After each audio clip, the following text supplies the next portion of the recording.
Pulu sevməliyik. Birinci bunu deyim, rahatlayım.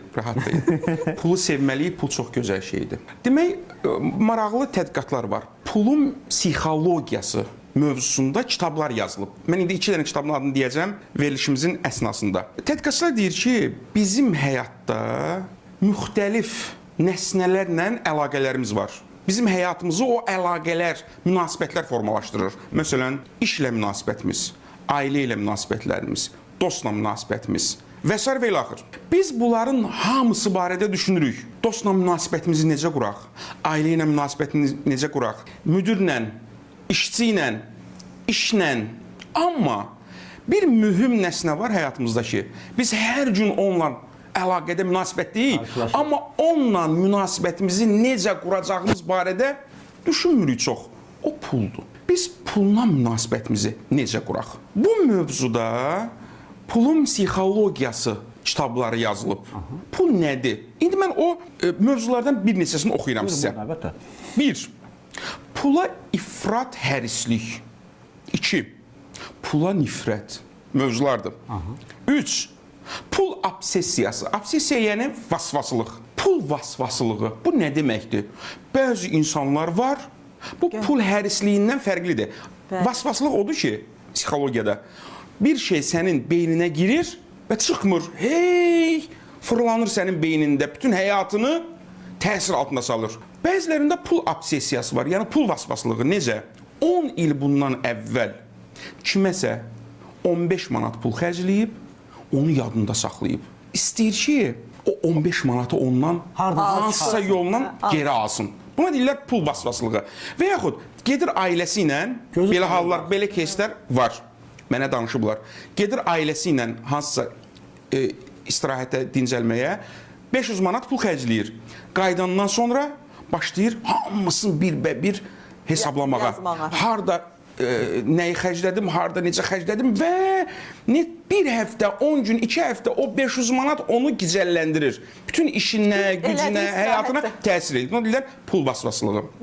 Növbəti mövzu. Pula və puldar insanlara paxıllıq. Bu da qəribə psixologiyadır, bəli. Belə insanlar da var, təəssüflər olsun. Sovetlər dönəmində ümumiyyətlə özəl sahibkarlıq yox idi deyə insanlarda pul yox idi. Yəni puldar insanlar çox az tapılırdı. Ona görə o təfəkkür hələ bəzilərində qalıb. Kim puldar olurdusa, deyirdilər ki, 100% bu hardasa maxinasiya eləyib, hardasa əyri yollara əl atıb ki, puldar olub. İndi müstəqillik dönəmində halal yolla pul qazanan insanlarımız var, zəhmətkeş insanlarımız var. Yenə də bəzilərində o psixologiya qalıb ki, o yəqin nəsə əyri yollarla pul qazanır ki, belə puldar olub. Puldara nifrət.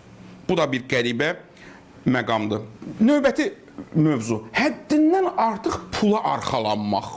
Bəziləri elə hesab edir ki, mənim pulum varsa, cinayət də eləsəm, bunu örtbasdır edə bilərəm. Pulum vardı deyə. Və cinayətə əl atırlar və o pul onları xilas eləyə bilmir. Bu da, və yaxud, mənim pulum varsa, qarşımdakı insanı təhqir edə bilərəm. Bu cinayət deyil, bu əxlaq məsələsidir. Mənim pulum var deyə, mən ağayam, mən cəmiyyətdə hamıdan üstünəm, mən hamını təhqir edə bilərəm, mən hamını aşağılaya bilərəm, mən hamıya qarşı sayğısızlıq eləyə bilərəm, həddindən artıq pula arxalanmaq. Növbəti, pula meyilsiz olmaq, bu da bir qəribə bir şeydir. Pula meyilsiz olmaq, pula nifrət eləmək yox, o bir başqa xəstəlikdir. Bir də var, pula meyilsiz, soyuq yanaşmaq. Əzizim, bunlar hamısı pulun psixologiyasının deməli mövzulardır. Davranış iqtisadiyyatı deyilən bir sahə var. Behavioral economics. Davranış iqtisadiyyatı. Davranış iqtisadiyyatı ümumiyyətlə idarəçilikdə, biznesdə psixologiyanın rolunu araşdırır. Pulun psixologiyası həmin davranış iqtisadiyyatı elminin bir hissəsidir. 2 dənə kitab yazılıb bu mövzuda. Biri 1998-ci ildə yazılıb, Cənubi Afrikada dünyaya gələn bir tədqiqatçı alim, yeri gəlmişkən 95 kitabı var, 1300 məqaləsi. Adrian Fernham, The New Psychology of Money. Pulun yeni psixologiyası kitabın adıdır. 2000-ci illərdən bu tərəfə isə başqa bir tədqiqatçı Morgan Housel kitab yazıb, Psychology of Money. Pulun psixologiyası. İndi mən bir neçə misal çəkirəm sizə.